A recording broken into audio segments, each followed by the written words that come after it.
Bien, bonjour à tous. Comme nous sommes dans le mois du Sagittaire et que bientôt le soleil va renaître à son solstice et que ce jour est particulièrement lumineux, nous allons parler du soleil et de sa lumière, à la fois physique et métaphysique. Ce qui veut dire qu'on va d'abord commencer par son nom le plus connu dans notre langage français, qui vient donc du latin et qui est Sol. Regardons les lettres de ce mot. Regardons leur graphisme, car chaque lettre a une forme et donc un message.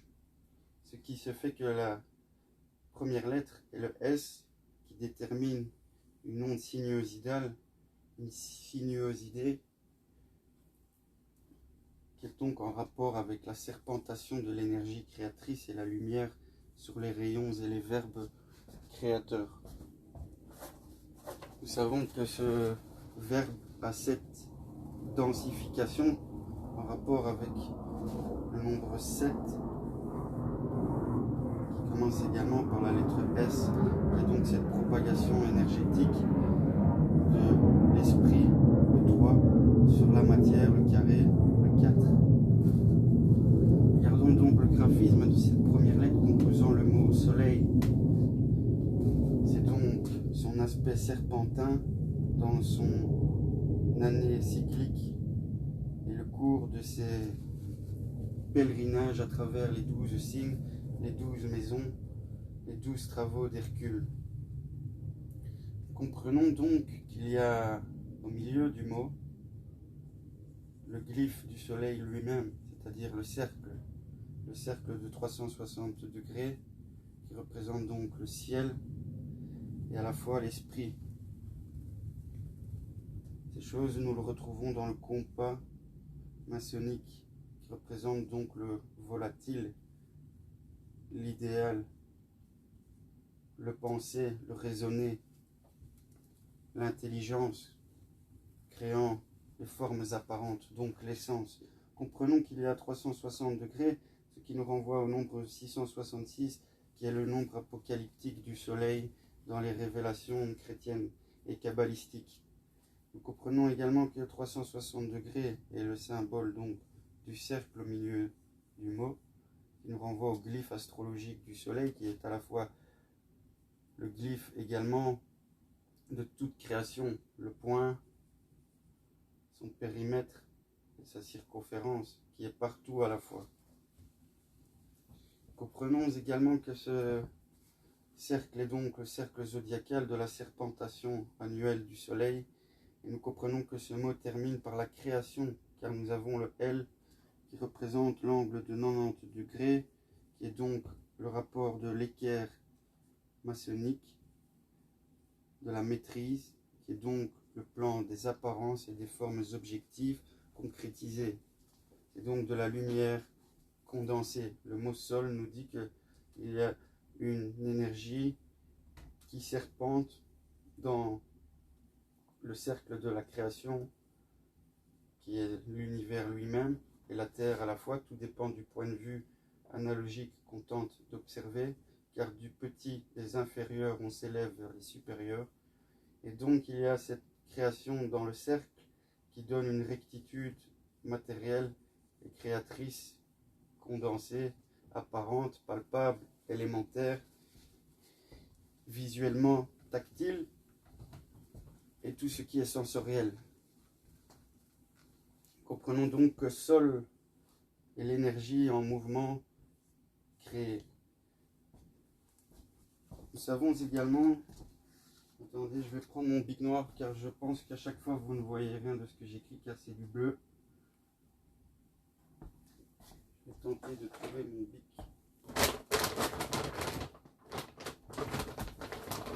Ah, il est là, le noir.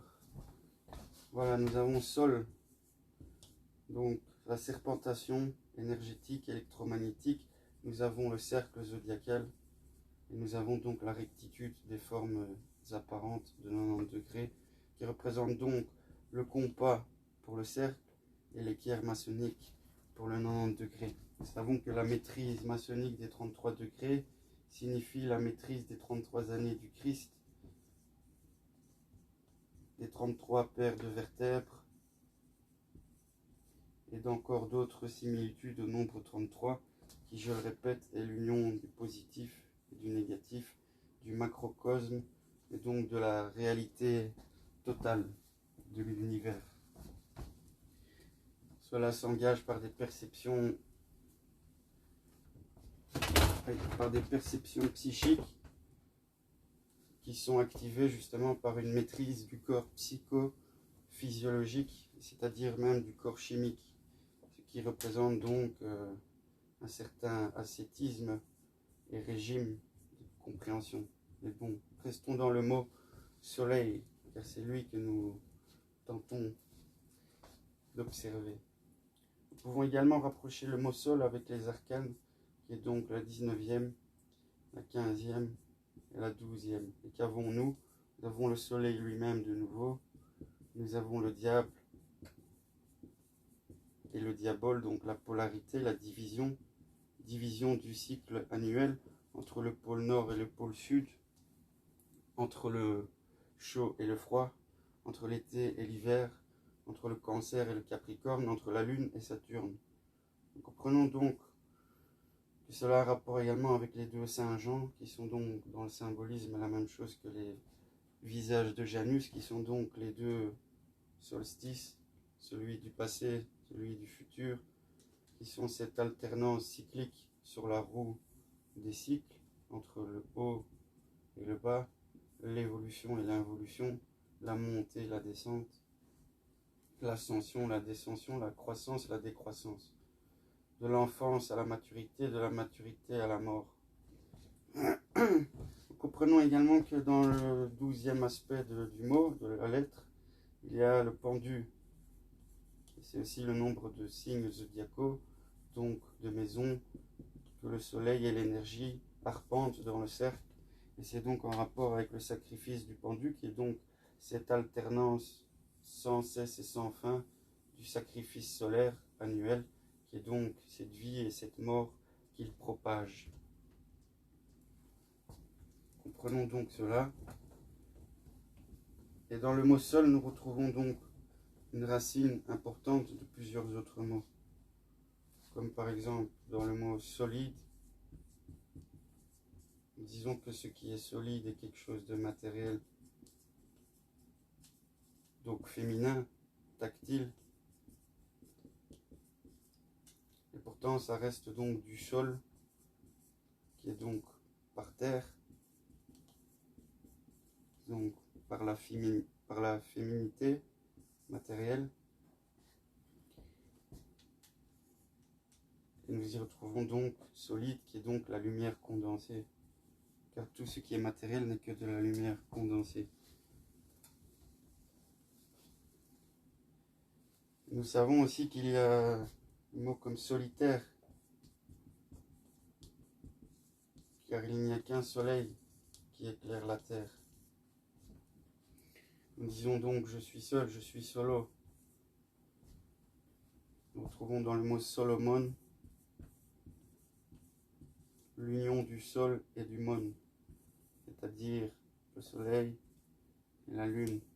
Nous disons le temple de Salomon avec les deux piliers, et l'homme est le troisième pilier, l'équilibre entre la raison et l'émotion, entre la vie et la mort, entre le ciel et l'enfer, entre l'immatériel et le matériel, entre le solaire et le sublunaire, entre le mortel et l'éternel. Nous comprenons cela dans les mots, et alors nous voyons que dans le mot solitaire, ça nous renvoie également à d'autres mots comme dans soldat, car les soldats recevaient donc un solde qui est un salaire, mais sal et salaire donnent du sel, et c'est donc lunaire.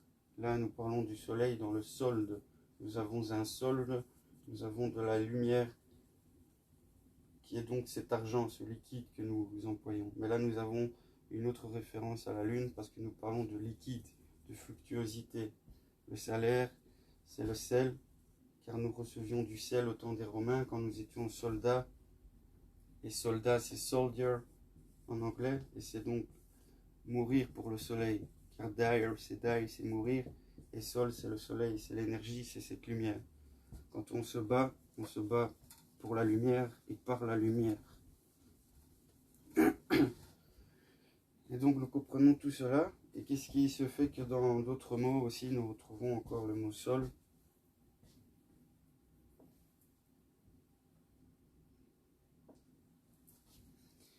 Et vous pourriez vous dire que ce soleil est donc une lumière créatrice qui se retrouve dans toute la nature et dans tous les aspects des mots que vous employez.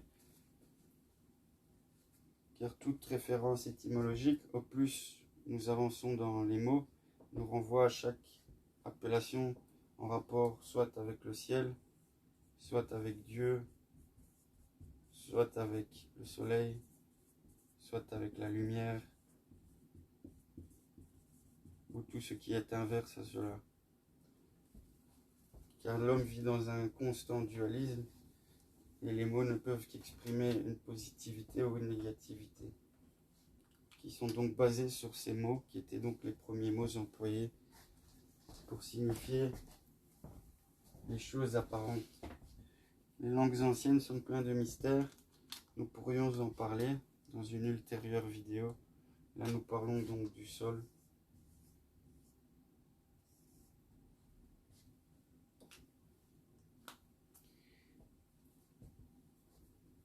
Et ce qui est intéressant donc, comme je le disais, c'est que l'inverse de sol, c'est mon. Et mon, c'est la lune. Car dans mon, nous retrouvons dans le mot mont par exemple, ou en flamand c'est mand. Yaman, c'est la lune. Yamont, c'est mon, c'est mona, comme dans le mot moni. Car monnaie, c'est moneta, qui a donné monétaire. Et c'est en rapport avec Junon, moneta. Et c'est la divinité lunaire. Et nous comprenons donc que mon aussi se dit mono, quand nous disons monoparental, c'est-à-dire un parent. Solo et mono ou mona. Nous pouvons aussi regarder mono, son aspect visuel, le M, ça représente les formes matérielles, matérialisantes, maternelles aussi. C'est donc la matrice, la gestation, en rapport avec l'élément solide, donc la terre, le carbone, et le liquide et l'hydrogène. Car dans le M, nous retrouvons aussi l'arcane 13 qui est donc la mort et les transformations successives et transitoires. Le principe dévorateur des formes, qui est à la fois une condensation des formes et une dégradation des formes. Nous savons que c'est par la lune que les âmes passent dans la terre. Nous sommes des êtres sublunaires. Et donc après nous voyons comme deuxième graphisme de nouveau le glyphe du cercle qui représente l'astre lui-même dans sa plénitude, l'astre lunaire ou l'astre solaire ou le cercle zodiacal de sa course de 28 jours. Nous avons de nouveau le nombre 15, le diabole, car cela représente la polarité lunaire qui est donc la pleine lune et la nouvelle lune, qui est donc la vie et la mort, la croissance et la décroissance. Et nous avons ça avec 14 qui est la tempérance et donc l'alternance des flux et des reflux magnétiques au créateur, et qui est à la fois le nombre de jours de la croissance lunaire entre la nouvelle lune et la prochaine pleine lune. Donc nous voyons le rapport qu'il y a dans les lettres avec le symbolisme du mot en lui-même et son étymologie. Nous savons que le mot mon est employé par exemple pour signifier la monarchie, monarque. Mona, c'est la lune, car la lune, c'est le règne temporel.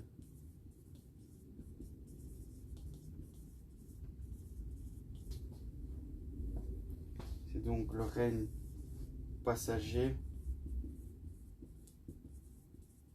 transitoire, éphémère,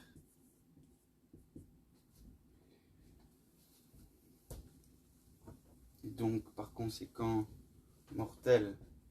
Le roi a un pouvoir mortel dans son règne terrestre. Il n'est que passager. Et la monarchie est donc toute lunaire, car les monarques changent souvent, comme la lune est un astre inconstant et changeant pour notre perception. Pour cela que le psychisme est quelque chose d'inconstant et de fluctuant sur le collectif humain et l'individuel aussi. Comprenons donc cela. Nous disons que le roi du monde, c'est donc le soleil, le sacrifice, du Sacré-Cœur. C'est lui, le sauveur, le purificateur,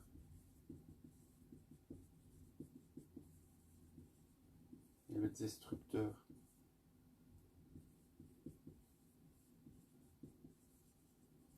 Car le soleil naît, donne la vie, et à un moment reprend la vie et meurt.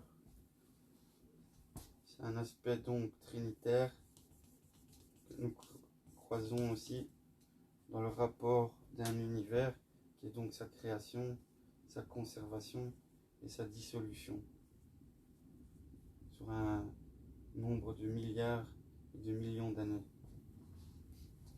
terrestres et temporelles, qui en fait est une éternité, car le temps est enveloppé par l'infini, par le sans-temps,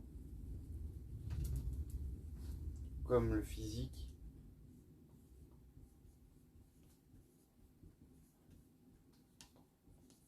est enveloppé d'un invisible.